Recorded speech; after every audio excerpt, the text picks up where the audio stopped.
The air on the Star Explorer was thick with the smell of ozone, stale rations, and something significantly less pleasant than Clank's olfactory sensors. I've already fucked it up. Less pleasant that Clank's olfactory sensors were desperately attempting to filter out. He had, in a moment of optimism, suggested a cultural evening to Ratchet, a chance for both of them to unwind. He had searched for and queued up a classic horror film from the golden age of Solana Galaxy cinema, a critically acclaimed piece entitled Nebula of the Heart. I assure you, Ratchet, Clank had said, adjusting the view screen, this film won no fewer than 7 Galactic Globes, including one for its innovative and evocative cinematography. Galactic Globes? Ratchet had snorted, kicking his boots off. Sounds like something you'd win for being the best at throwing planets into suns or something. The boots now lay abandoned by the pilot's chair, looking like a pair of small, dead, leathery sand sharks. The source of the bioaerial assault.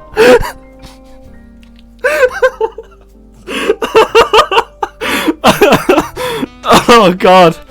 The source of the bioaerial assault currently distracting Clank from the film's nuanced cinematography. On the view screen, a young, impossibly beautiful woman wearing a purple hat, crop top, and yoga pants with matching purple highlights. Her skin a mesmerising emerald green and eyes that sparkled like Valden starlight that gazed longingly at the square-jawed Captain Quark. The on-screen text identified her as Starline. "Oh, Captain," Starline breathed, her voice a soft, echoing whisper. "The gravitational pull of this nebula is nothing compared to the pull I feel towards you." Clank, as always, the student of culture, leaned forward slightly, intrigued by the holofilm. Fascinating. A metaphor for the inescapable forces of attraction. Oh god.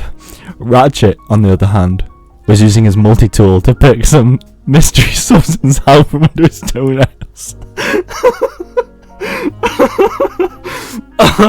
Oh, this is so boring. When are they gonna blow summer up? The captain on screen took Starline's hand. "My dear Starline, navigating these stellar nurseries is a delicate procedure. One must be gentle, yet firm with the thrusters." Starline's cheek flushed. "Oh, Captain, I've never met a man so in tune with his primary ignition sequence." On screen, the scene had shifted. Starline and the captain were in his quarters. The lighting was low and tinged with a sensual pink. Starline was fanning herself with a view screen pad. My, Captain," she purred. "It's certainly hot in here. Perhaps you could help me disengage my coolant systems." I can't believe this is what my life has fucking turned into. Ratchet snorted derisively. "Coolant systems? What is she, a starship?" "I believe it is a metaphor, Ratchet," Clank squeaked, a little too quickly and excitedly. The captain inched closer. "Of course, I'm highly skilled with manual overrides. It requires a delicate touch." The holofilm transitioned to a shot of the stars outside the viewport, accompanied by soft, suggestive music and the occasional sultry sigh. "Oh, for the love of..." Ratchet threw his multi-tool down. "They faded to black. That's it? That was the big scene? This won 7 Galactic Globes?" He slumped further into his chair, propping his bare feet up on the edge of the navigation console, right next to Clank. The special effects are garbage. The dialogue sounds like it was translated from Lombax by someone who doesn't speak a lick of Lombax, and the lead actress looks like she was constantly smelling something bad. Clank's logic processes had ground to a halt. The smell, which had been a background nuisance, was now a concentrating, overwhelming wave of warm, organic musk. Fuck. It was a complex aroma with top notes of old socks, a heart of burnt rubber, and a base of pure, unfiltered Ratchet. He attempted to reroute his sensory input. He tried to activate a priority ventilation subroutine. Nothing worked. The smell was a code he could not crack. "Ratchet," Clank said, his voice strained and monotone. "I must protest. The localized atmospheric conditions have become prohibitive. Ratchet just gave him a toothy grin, wiggling his toes. What? My feet? They're just airing out, pal. Freedom. On the screen, the stars continue to twinkle innocently, the soft music still playing. The captain's quantum drive must be extraordinarily powerful, Starlane's voice whispered from the other room, to initiate such a sustained docking sequence. 7 galactic globes, Clank whispered, his optical sensors slowly dimming in resignation. And yet none of the Academy members ever had to sit through it like this. He paused, a single sad LED blinking on his metal chest.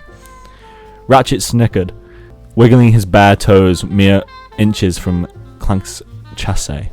The smell radiating from had grown from a nuisance to a presence, thick, warm, musky, utterly inescapable. Hey Clank, Ratchet said, his voice dropping lower. You think that Captain Quark had to manually override anything else? Maybe get his hands dirty with some deep system maintenance? Clank's fan started whirring louder. I do not follow. Sure you do, Ratchet stretched, arcing his minging foot closer. The scent intensified, sweat and leather and something earthier, more potent. Maybe she needed her thrusters polished. Her navigation array probed, her docking clamps lubricated. This is your digital footprint, I hope you know that. Yeah, I know. Ratchet. Or maybe he just sat there. Ratchet continued teasingly, wiggling his toes seductively, deliberately, letting her atmosphere wash over him, overwhelming all his senses, making him feel things he didn't have programming for. On screen, Starlene's voice echoed softly. Oh Captain, my quantum drive has never been so fully charged. Clank's optimal sensors flickered. A thin wisp of smoke curled from his cranial unit. He stared, mesmerized at Ratchet's grimy feet, filthy, triumphant, their pungent warmth radiating outward, and then at the screen, where the stars continued their innocent twinkling. As we fade to black, to preserve some measure of tastefulness.